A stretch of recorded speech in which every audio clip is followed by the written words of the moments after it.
Your electricity bill is about to skyrocket, and it has nothing to do with leaving your lights on. While you've been worried about unplugging your phone charger, tech giants have been secretly draining entire power grids just to train their next AI chatbot. In 2026, we're facing an energy crisis so severe that your home's power stability is becoming a casualty of Silicon Valley's AI arms race.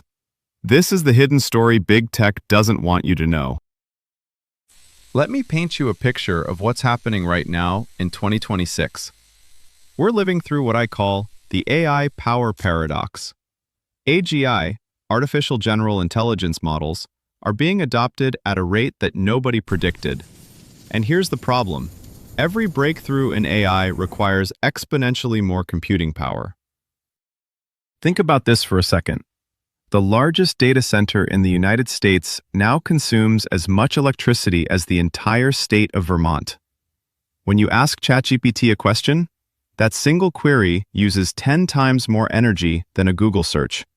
Training one large AI model, that produces 450 tons of carbon dioxide. But here's where it gets scary. Data centers have shifted from being passive consumers, like your refrigerator, to being primary grid destabilizers. Watch this animation. This is how a power grid works. These blue lines represent stable energy flow to homes and businesses. But now, these AI data centers are creating such massive demand spikes that they're literally threatening to bring entire regional grids to a standstill. You want to charge your electric car?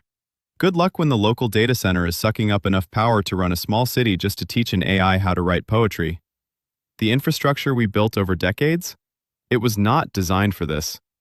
And the gap between what we have and what AI needs? It's growing every single day. So what are the tech giants doing about this? Well, they're making moves that would make your head spin.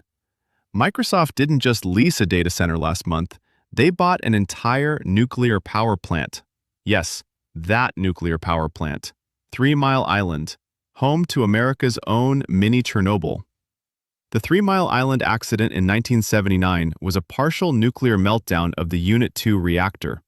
But now, electricity demand for data centers is so high that Microsoft is restarting an adjacent unit. And Google? They're not just partnering with utilities anymore, they're acquiring entire energy companies. Meta is building its own proprietary microgrid that doesn't even connect to the public power system. This is energy sovereignty, and it's happening at breakneck speed. Look at this. In 2020, tech companies spent 80% of their budget on software development and 20% on infrastructure. Fast forward to today, it's flipped. 60% is now going to infrastructure, power plants, energy companies, private electrical grids. Software development is taking a back seat. Think about what this means. The companies that are supposed to be innovating AI, they're now becoming energy companies. And here's where it gets messy. These tech giants are having massive conflicts with local governments because cities have to answer a brutal question. Do we give priority power access to a data center that employs 200 people? Or do we protect the residential neighborhood of 50,000 people? In Arizona last year, a town's hospital lost power during a heat wave because a nearby data center was pulling too much from the grid. The race for energy sovereignty isn't just corporate strategy. It has real-world casualties. But here's where the story takes a surprising turn. Silicon Valley and traditional power companies, two worlds that never mixed, are now in bed together. And I mean deep partnerships. See, tech companies realize they can't just buy power plants and call it a day. They need the expertise, the relationships, the infrastructure knowledge that utility companies have built over a century. So here's the new deal that's happening across the country. Tech giants fund massive infrastructure upgrades, new transmission lines, substations, transformer replacements. In exchange, they get priority access to electricity for their data centers. And the best part for them? Regulatory hurdles that normally take 5 to 10 years, they're getting bypassed through emergency energy acts. Projects that would normally take a decade are being approved in 6 months. Now, you might be thinking, isn't this good? We're getting infrastructure upgrades. And yeah, partially. But here's the catch. This infrastructure is being built to prioritize data centers, not your home. When there's a power shortage, guess who gets electricity first?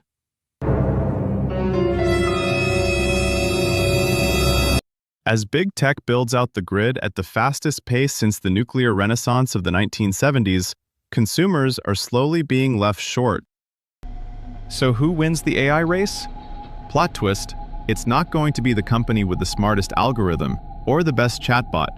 The winner will be whoever secures the most reliable and sustainable energy source. And they know it. That's why we're seeing innovation on two fronts.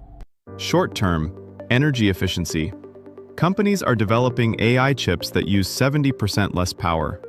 Algorithms are being rewritten from scratch to do more with less. Cooling systems that use air instead of massive amounts of water.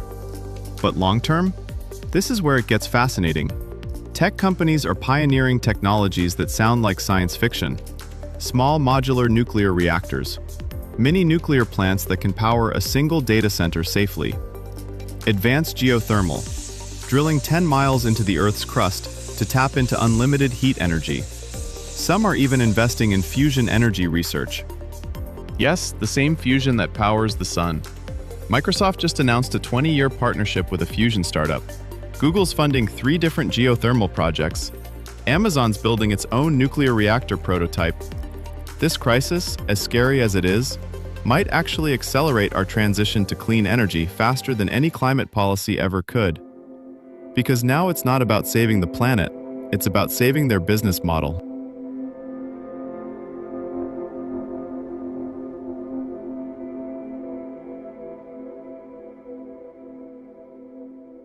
But here's what big tech doesn't want you to know. They can be stopped. St. Joseph County, Indiana, former home of Studebaker, an industrial town that lost its manufacturing base and was desperate for jobs. 2024. Amazon announces an $11 billion data center project with Anthropic. The county council approves it with barely any debate. Tax revenue, construction jobs, the future economy. Within a year, a dozen massive buildings are erected. But then, residents started experiencing the reality. Terrible traffic, gravel spraying everywhere, constant construction noise, dust covering their homes. And their peaceful, quiet town, the one with skies full of stars, was disappearing under concrete. Then came the second proposal, a $13 billion facility, 1,000 acres, proposed by mysterious company, anonymous. They wouldn't even tell residents who was building in their backyard. And this time, the project needed a zoning change, which meant a public hearing, which meant the community finally had a voice. December 9th, 2025. The municipal building was packed, standing room only. People lined up for hours to speak.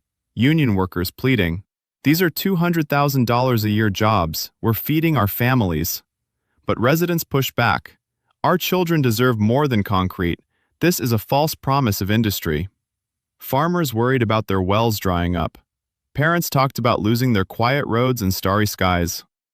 At 4 a.m., after a marathon hearing, the county council voted 7-2, denied. A tiny town council in Indiana just told big tech, "No, your billions don't matter. Our community matters more." And this is happening everywhere. Towns in Virginia, Oregon, Arizona, they're all pushing back.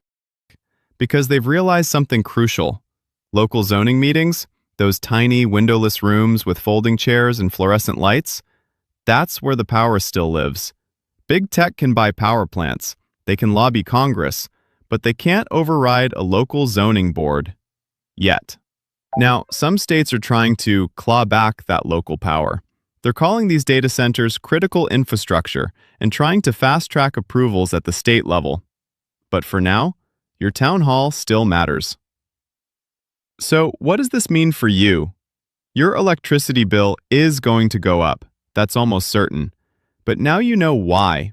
It's not just your usage, it's because your local grid is being strained by AI data centers consuming power at unprecedented rates. But here's what you can do, and it matters.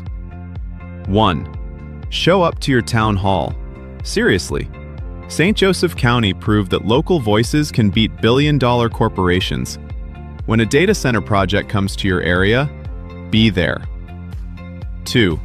Support distributed energy. Solar panels, home batteries, anything that makes you less dependent on a grid that's prioritizing big tech over you. 3.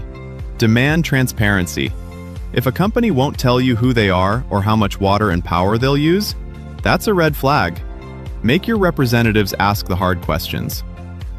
The AI revolution is coming, but communities like St. Joseph County are proving it doesn't have to come at the cost of your power bill, your water supply, or your way of life. Democracy still works in those tiny, windowless rooms. Don't let them take that power away. If you found this video eye-opening, smash that subscribe button. We're covering the tech stories they don't want you to know about.